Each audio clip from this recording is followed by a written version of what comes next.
केवल 3 कानूनों को वापस कराने का आंदोलन नहीं रहा, केवल बिजली बिल वाला कानून समाप्त करने वाला नहीं रहा, बल्कि ये आंदोलन इस देश के अंदर जनता को हिम्मत दिलाने वाला आंदोलन बन गया है कि खड़े हो जाओ हमारे साथ, संविधान को बचाओ, प्रजातंत्र को बचाओ, जमहूरियत को बचाओ, अपने अधिकारों को बचाओ। क्योंकि आज जो लोग राज कर रहे हैं, आपने बताया कि हम उनको आने नहीं देंगे, बहुत अच्छा फैसला आपने किया। कैसे लोग हैं ये? 7 लोग आपके गांव के मरे हैं, हमारे आसपास का कोई एक मरता हो, हम उसको नाम से भी न जानते हो, लेकिन 2 आंसू हम उसके लिए जरूर बहाते हैं। हमारा कैसा प्रधानमंत्री है कि 500 हमारे भाई इस आंदोलन में शहीद हो चुके हैं और एक शब्द भी उस प्रधानमंत्री के मुंह से नहीं निकला है। किसी का कुत्ता मर जाता है तो वो फोन करके श्रद्धांजलि देता है, उस कुत्ते को देना भी चाहिए, कुत्ता भी मरे तो दुख होता है। लेकिन उसके देश के 500 लोग एक आंदोलन में एक जायज मांग को लेकर के मर गए और उसको कुछ लगता ही नहीं है, वो कुछ बोलता ही नहीं है, उनके परिवारों के साथ अपने आप को जोड़ता ही नहीं है। मैं तो कहती हूँ कि हम लोग मान नहीं सकते हैं ये पूरे देश का प्रधानमंत्री है। ऐसा लगता है ये सिर्फ अंबानी और अदानी का ही प्रधानमंत्री होगा। वोट उसको मिला तो भाग्य है, लेकिन आज उसने अपने आप को इस तरह से साबित कर दिया है।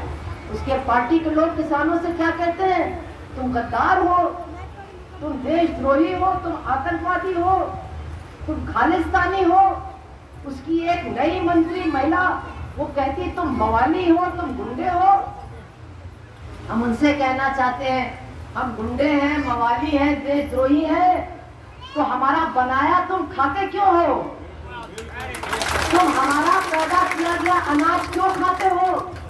हमारा पैदा की हुई सब्जी क्यों खाते हो? जो कुछ हम पैदा करते हैं इस देश के पेट को भरने के लिए, उस पर तुम झपट्टा कहाँ कैसे मारते हो? खाना बंद कर दो। लेकिन ये बेशरम लोग हैं जो सच्चाई से डरते हैं।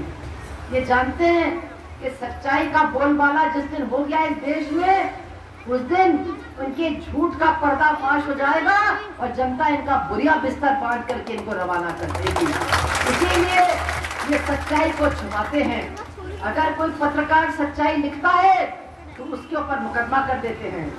अगर कोई टीवी चैनल सच्चाई दिखाता है तो उसको बंद करने की कोशिश करते हैं।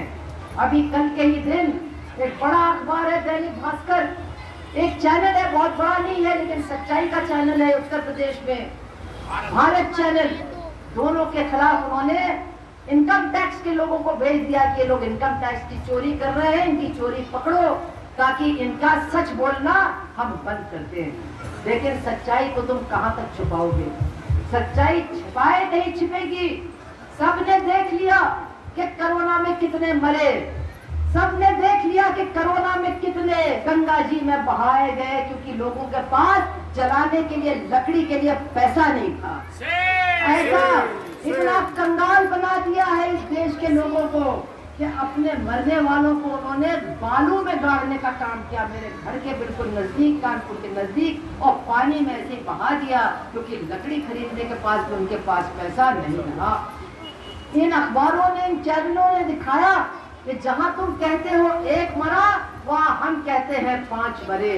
कब तक झूठ बोलोगे? क्यों झूठ बोल रहे हो? क्योंकि सुप्रीम कोर्ट ने कहा है कि जितने कोरोना से मिले उनको मुआवजा देना पड़ेगा। अपने ही मरने वालों को तुम मुआवजा नहीं देना चाहते हो, उसकी भी चोरी तुम करना चाहते हो। पीएम केयर्स बनाओगे तुम, इलेक्ट्रल बॉन्ड्स लोगे तुम, हजारों करोड़ का चंदा तुम इकट्ठा करोगे और तुम्हारा जो देशवासी या तुम्हारी जो माँ या बहन कोरोना से मरी है, मरे हैं, उनको तुम मुआवजा न देने के लिए झूठे आंकड़े निकालोगे कि 5 नहीं 1 मरा, 10 नहीं 1 मरा। इससे ज्यादा शर्म की बात क्या हो सकती है?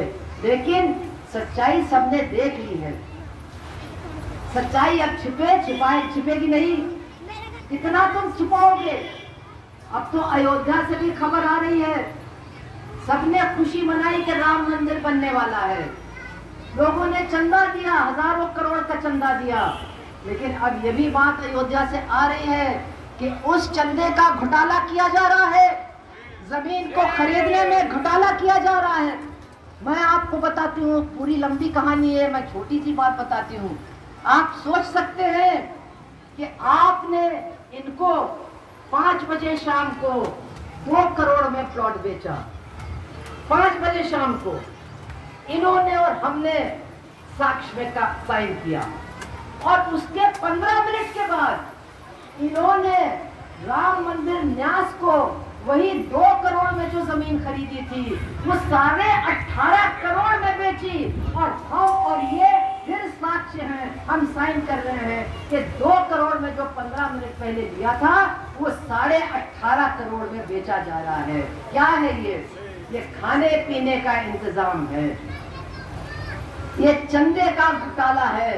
और मैं कहना चाहती हूँ कि ये जो सरकार है ये इंसान को तो कुछ नहीं समझती, ये भगवान को भी कुछ नहीं समझती है। जिस भगवान के नाम पर इन्होंने वोट मांगा और उसी भगवान के नाम पर ये चंदा खा रहे हैं, ये घोटाला कर रहे हैं, ये मटिया मेट कर रहे हैं। तो कब तक झूठ बोल बोल करके आप सच्चाई को छिपाओगे?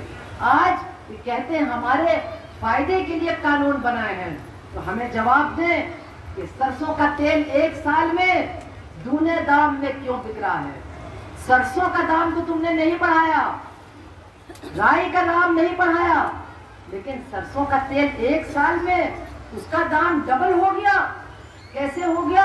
क्योंकि जो 3 कानून है उसमें एक कानून है आवश्यक वस्तु दाम निर्धारण करने का कानून, कि जो चीजें खाने पीने की जिंदा रखने के लिए जरूरी हैं उनके दाम को हम कंट्रोल करेंगे, नियंत्रित करेंगे। उस कानून को खत्म कर दिया। झूठ बोला कि 2 साल तक हम लागू नहीं करेंगे, नहीं लागू कर रहे हो तो सरसों के तेल का दाम डबल कैसे हो गया? किसान को तो तुमने कुछ नहीं दिया, और बड़ी कंपनियां जो उसका सरसों खरीद के उसमें मिलावट करके बढ़िया से बढ़िया डब्बा में रख के और हेमा मालिनी से कहते हैं दिखाओ अपनी फोटो इसके साथ कि यही तेल खाने से कुछ होगा, उसका दाम चूना हो गया। तो ये जो सरकार है आप समझ लीजिए ये किसानों की दुश्मन, ये आम लोगों की दुश्मन, हम महिलाओं की दुश्मन और हमारे बच्चों की दुश्मन सरकार है। और उसके खिलाफ जो आप लड़ाई लड़ रहे हैं उस केवल किसानों की लड़ाई नहीं, वो पूरे देश की लड़ाई है, पूरे देश की जनता की लड़ाई है। जिन लोगों के अंदर डर था उस डर को भी दूर करने का काम आपने किया, और 4 राज्यों में करारी हार का सामना भाजपा को करना पड़ा है। जो लोग कहते थे इनको तो कोई हरा नहीं सकता, अब उनका मुंह बंद करिए और कहिए हमने हराया है और आगे हराएंगे, इसमें कोई दो राय नहीं है। आप सबसे मैं आज यही बातें कहने आई हूँ। आपने आज कैप्टन लक्ष्मी को याद किया, कैप्टन लक्ष्मी से आपको ताकत मिलेगी, प्रेरणा मिलेगी, हिम्मत मिलेगी। इन नालायकों से और ज्यादा लड़ने का आपको मादा मिलेगा। और हमारी महिलाएं जो यहाँ बैठी हैं उनसे कहना चाहते हैं 1 साल पहले कोई नहीं बोल रहा था कि महिला भी किसान है। हमारे देश में किसानी और खेती का काम सबसे ज्यादा महिलाएं करती हैं। रोपाई का काम, सोनी का काम, पूरे के पूरे पशुओं को देखभाल करने का काम, दूध निकाल करके चारा दे करके बेचने का काम। लेकिन हमारे देश में महिला को किसान नहीं माना जाता है।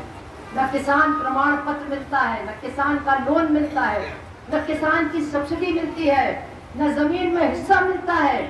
और अगर कोई महिला किसान आत्महत्या करने पर मजबूर हो जाती है तो आत्महत्या करने पर मुआवजा भी सरकार नहीं देती है।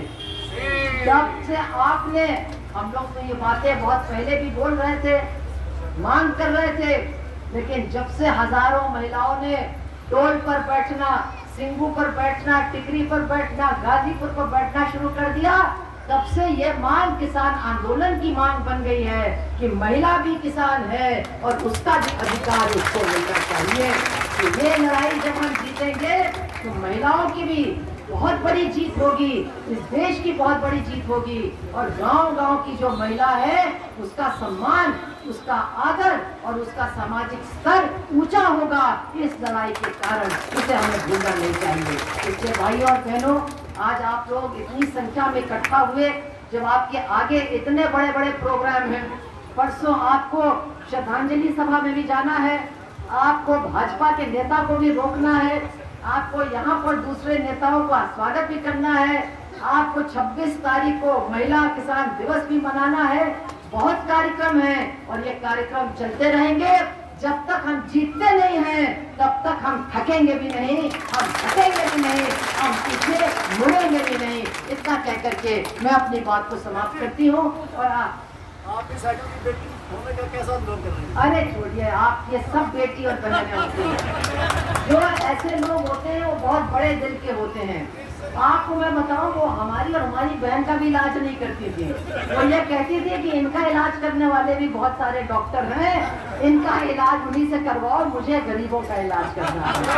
तो वो कभी ऐसा नहीं है कि हमारी ही माँ थी, वो आप सबकी माँ थी, आप सबकी बड़ी बहन थी। उनका दिल बहुत बड़ा था और जो लोग देश का काम करते हैं वो ऐसे ही होते हैं। उनका एक परिवार नहीं होता, एक छोटा परिवार नहीं होता है, पूरा देश और बल्कि पूरी दुनिया उनके परिवार के लोगों की होती है, ऐसा वो मानते हैं। अगर आप भगत सिंह को पढ़ें तो भगत सिंह ने भी इसी तरह की बातों को लिखा है। भगत सिंह के बाप ने माफी मांगी तो भगत सिंह ने उनको लिख दिया, आज से आप मेरे बाप नहीं, आप मुझे देखने भी कभी मत आइएगा।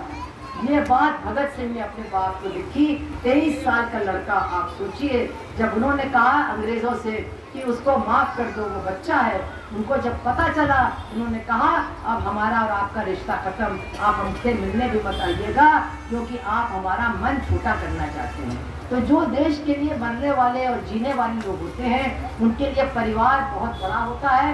आप लोग सब हमारे परिवार के हैं और हमेशा रहेंगे। इतना कह करके मैं अपनी बात को समाप्त करती हूँ और आप सबका बहुत बहुत धन्यवाद।